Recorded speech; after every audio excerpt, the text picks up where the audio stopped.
Assalamualaikum warahmatullahi wabarakatuh. Firstly, let's pray and thank to Allah Subhanahu wa Taala for His gift so that I have finished the video for this internship seminar. Before I deliver my presentation, I would like to thank Mr. Agung Darmawan as my lecturer who guided me to the end. Let me introduce myself. My name is Haneul. I'm from Manajemen Study Program 2019, Faculty of Economics, State University of Jakarta. Today I will present my internship report at the Directorate Jenderal of Capture Fisheries, known as Direktorat Jenderal Perikanan Tangkap, or DJPT, Ministry of Marine Affairs and Fisheries. I will explain few parts. The first part is the introduction, then is overview of internship place, next is internship implementation, and the last is closing. First of all, I will explain about introduction. The first part of the introduction is the background of internship. Along with the times, science and technology are developing. The development of science and technology led to changes in everyday human life, including work environment. Until February 2022, a BPA showed that the national open unemployment rate in Indonesia reached 5.83%. This number is relevant to the narrowing of employment conditions. Moreover, in 2020, almost all countries in the world were affected by the COVID-19 outbreak, which caused a collapse of activities in all sectors, including economic and social sectors. The narrow employment creates intense competition for jobs. Therefore, each individual must be prepared themselves so that they can compete with others. The university must be able to produce skilled and qualified human resources. And one of the ways taken by the university to do it is through internship activities. After that, I'm going to describe the purpose, time, and place of my internship at DJPT. The purposes of internship are to practicing how to compile financial statement notes, practicing how to compile a recapitulation of non-tax state revenue known as penerimaan negara bukan pajak or PNBP expenditure realization, and the last, practicing how to calculate and record employees' performance benefit. Next, time and place of internship. I took an internship in government institution, finance subdivision, secretariat of the DJPT, Ministry of Marine Affairs and Fisheries of the Republic of Indonesia, located in Mina Bahari 2 building, 12th floor, Medan Merdeka Timur Street, Gambir, Central, Jakarta. I did internship from February 14, 2022 to July 15, 2022. It's 5 months, 2 days. I choose to do an internship at DJPT because I want to know, understand, and learn about financial flow in government's institution. Next, time schedule of internship. The internship implementation has three stages. The first is preparation. At this stage, I'm looking for institutions that open vacancies for students who will take internship and offer position relevant to my education major. After found the appropriate institutions, I confirm to it regarding the documents needed to apply for.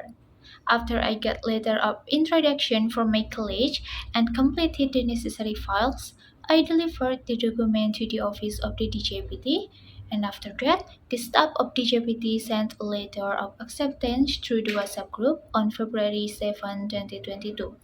Next, I was asked to come to the office for a briefing, and finally I started internship on February 14, 2022. The second is the implementation stage. I carried out internship from February 14, 2022 to July 15, 2022, and I was placed in the Finance Subdivision, Finance and General Division. The third is report preparation stage. The internship report was carried out after the internship period ended. The contents on the report were obtained based on experience and practical observation while working. Next, overview of internship place. First, I will explain about the history of the Ministry of Marine Affairs and Fisheries. During the New Order, the development orientation was only focused on the mainland area. The marine sector is not even looked at all, despite the fact that the types and potential of marine and fisheries resources owned by Indonesia are very diverse, such as fishery resources, oil and gas resources, and various types of minerals.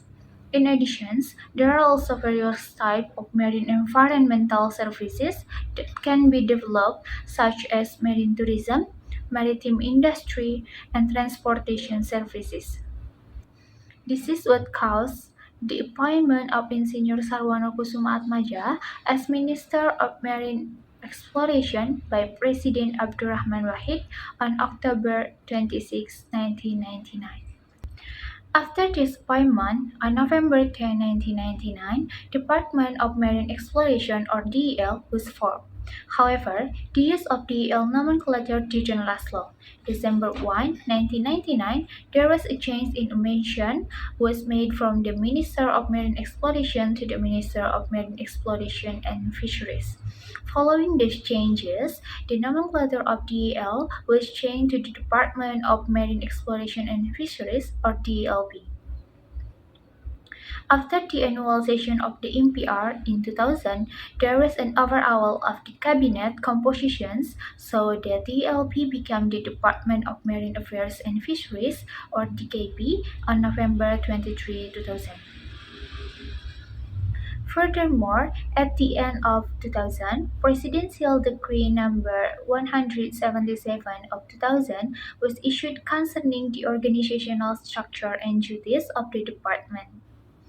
However, the organizational structure of the DKP has changed again in accordance with Presidential Regulation Number 9 of 2005 concerning positions, duties, functions, organizational structure, and work procedures of the State Ministries of the Republic of Indonesia, which was later amended again by the Presidential Regulation Number 94 of 2000. And on 2009, DKP was changed again to the Ministry of Marine Affairs and Fisheries. The next part is the organizational structure of DJPT. The top position is led by a Director General who reports directly to the Minister of Marine Affairs and Fisheries, and furthermore, the DJPT has a secretariat whose task is to carry out technical and administrative services to all organizational units within the Directorate General. DJPT is also assisted by four subdirectorates in carrying out their duties, namely the Directorate of Fish Resources Management, Directorate of Fishing Vessels and Fishing Equipment, Directorate of Fisheries Board, and Directorate of Licensing and Fisheries. Next, vision and mission of DJPT. For the visions, the realization of advanced and sustainable capture fisheries and prosperous capture fisheries communities to realize develop Indonesia that is sovereign, independent, and has a personality based on mutual cooperation. And in carrying out its duties, the Directorate General of Capture Fisheries carries out four of the nine missions of the President and Vice Presidents, namely improving the quality of Indonesian people through improving the quality of human resources of the captured fisheries community, a productive, independent, and competitive economic structure through increasing the economic contribution of the capture fishery subsector. Next, achieving a sustainable living environment through increasing the sustainability of capture fisheries resources. And the last, clean, effective, and reliable government management through improving governance within the DJPT scope. Next, organizational culture. The work values adopted by the DJPT are in accordance with those stated in the regulation of the DJPT number 5/DJPT/2019 containing the Code of Ethics and Code of Conduct for State Civil Apparatus Employees of the DJPT, namely Kami DJPT. and K for kerjasama, A for akuntabilitas, M for melayani, E for inovatif, D for disiplin, J for jujur, P for pionir, and T for tanggung jawab. The regulations explain that the distributed state civil apparatus is obliged to comply with and implement the provision of the legislation, complete tasks in accordance with existing policies and procedures, and use workloads in accordance with applicable regulations. They are also required to maintain the confidentiality of information in accordance with applicable regulations and keep confidential information as best as possible so that unauthorized parties can find the confidential information. And in relation to stakeholders, the Deputy State Civil Apparatus is obliged to provide excellent service to users without discriminating against those concerned and provide fair treatment and assessment. And in terms of communication with fellow employees, DGPT State Civil Apparatus is obliged to respect each other, uphold the rights and obligation of fellow employees, maintain good manners, and prioritize problem solving by deliberation and consensus in the event of a dispute. The next stage is internship implementation. First, I will explain about field of work. I did an internship in finance subdivisions, finance and general divisions, secretariat of the DJPT, and based on Article 248 of the Regulation of the Minister of Marine Affairs and Fisheries of the Republic of Indonesia, number 6 of 2017. The task of the finance subdivisions is preparing materials for coordinations and implementations of financial administrations, treasury, accounting, follow-up on audit reports, risk management, and preparations of financial reports. Next, work implementations. The tasks given to the practitioner while carrying out internship in the finance subdivisions are first, assist in compiling financial statement notes second semester 2021. The process of preparing financial statement notes 2021 goes through following stage. First, practitioners are given several realization documents containing balance table, budget reports, income budget realization reports, operational reports, and equity reports. From the documents provided, the practitioner is asked to enter the figure contained in the reports into the financial statement notes, which was prepared jointly by the practitioner and the mentor.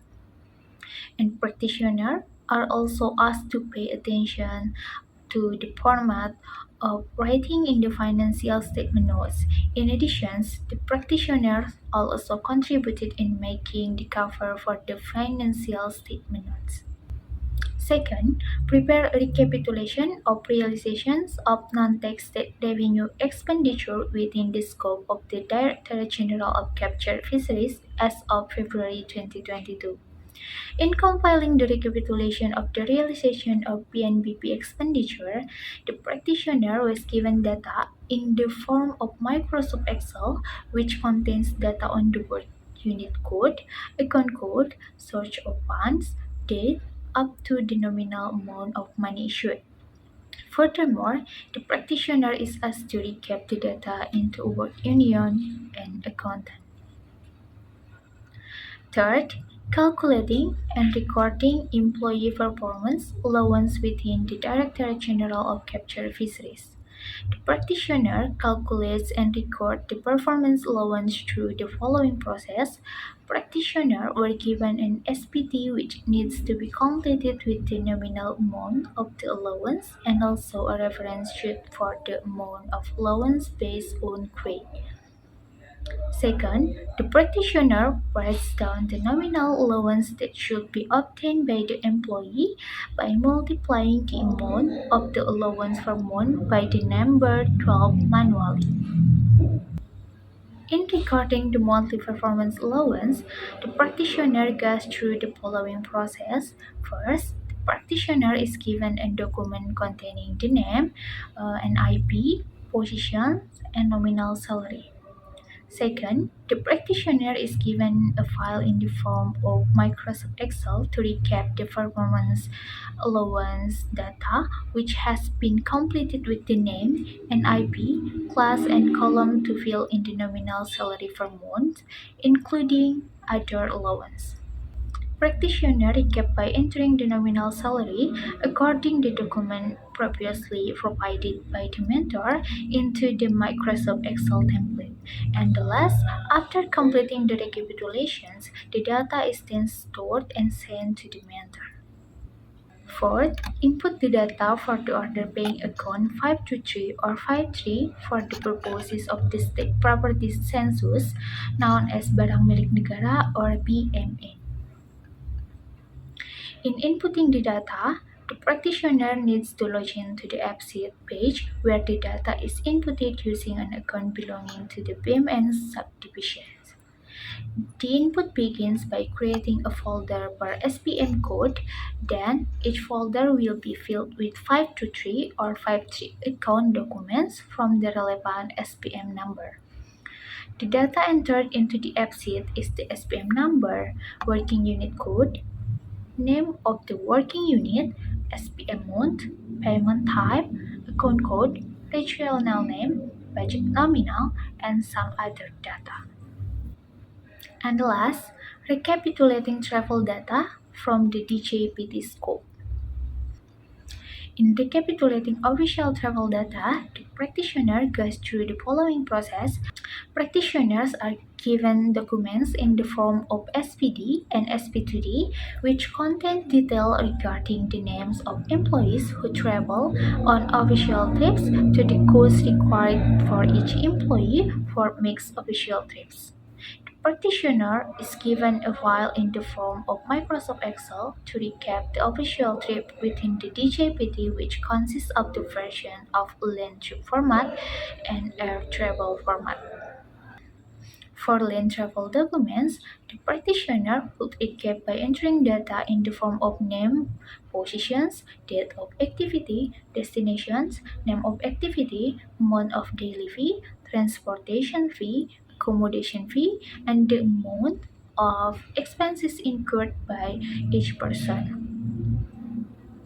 For air travel documents, it was the same as the format for land trips, but there was some additional data such as the name of the airline, ticket number, flight ticket price, and tax imposed on their space.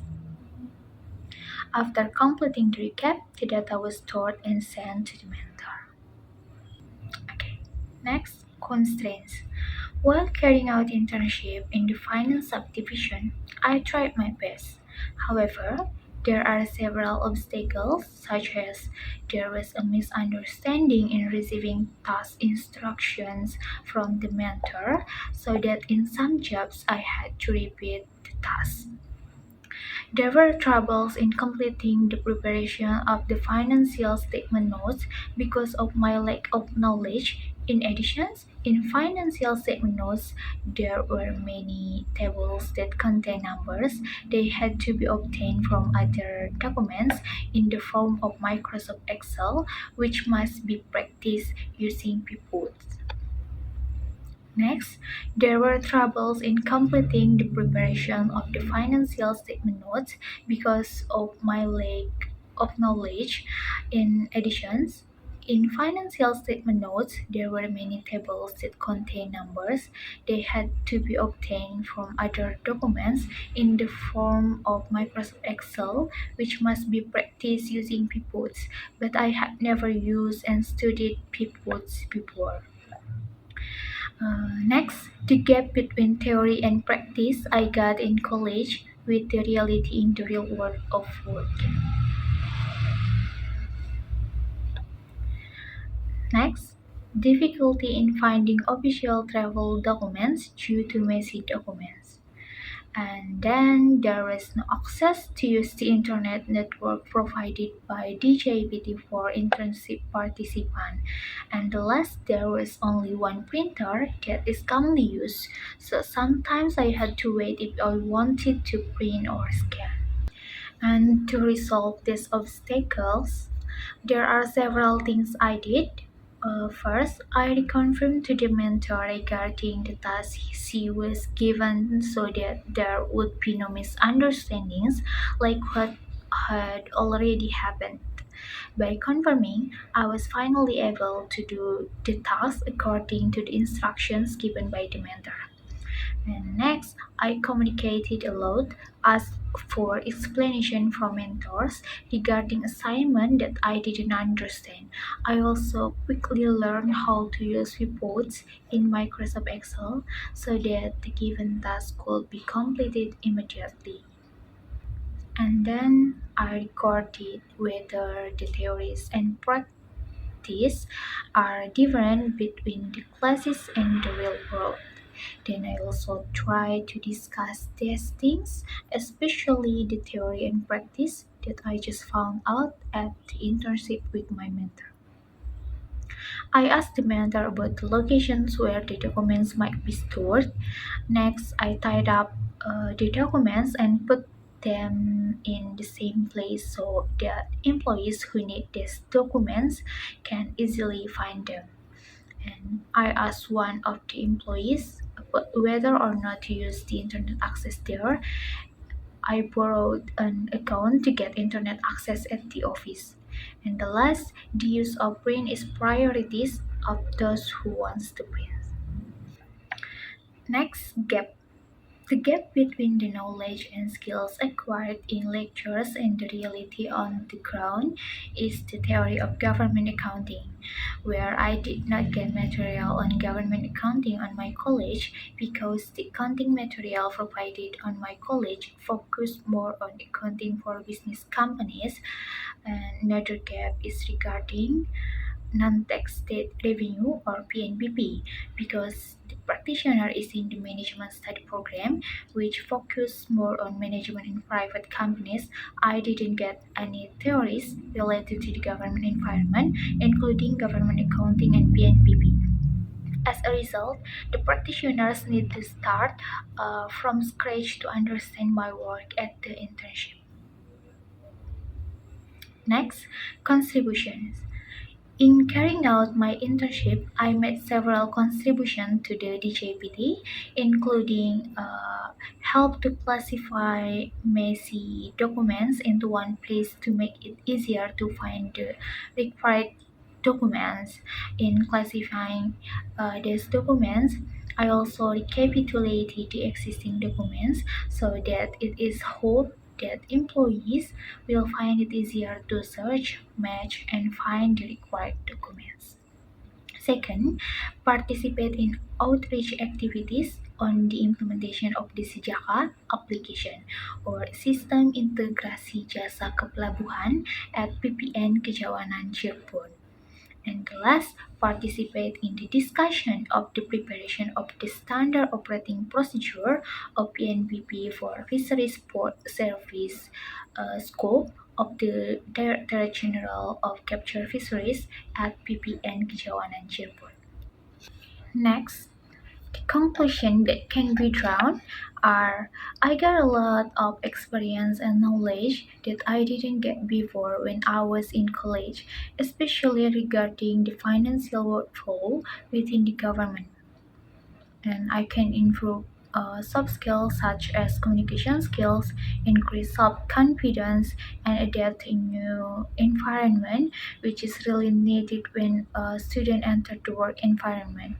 The ability to communicate, self-confidence, and adapt quickly can help individuals to be able to survive and face problems when in the world of work. And next, the creation of a good cooperative relationship between the Faculty of Economic and the Director General of Capture Fisheries as a place for students to carry out internship.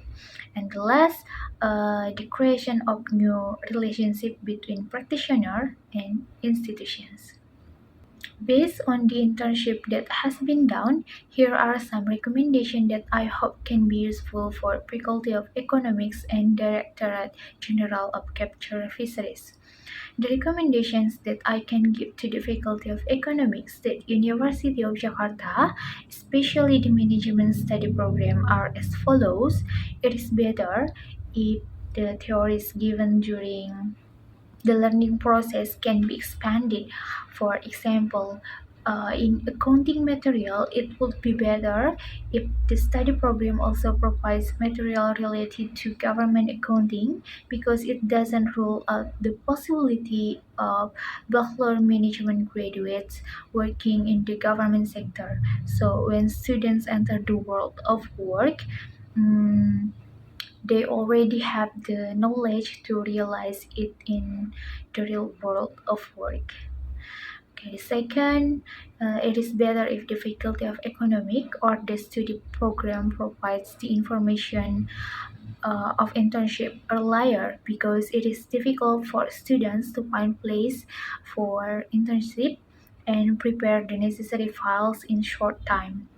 And last, the Faculty of Economics is expected to not only provide its students with the theories given in class, but also to give its students with other abilities such as communication skills, problem solving, decision making, public speaking, and negotiation. Okay, and the recommendation I can give to the DJPT are it is hoped that the relevant institutions can provide tasks that are more in line with the major taken by students. I also hope the institutions give the consistent and clear tasks so that internship activities can be utilized as best as possible by the practitioner to gain knowledge and experience in the real world of work.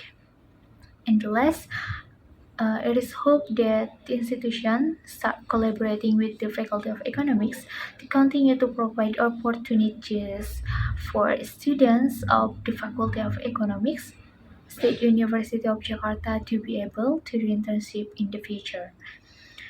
So that's all from me. I would like to apologize if there is a mistake. Thank you. Assalamualaikum warahmatullahi wabarakatuh.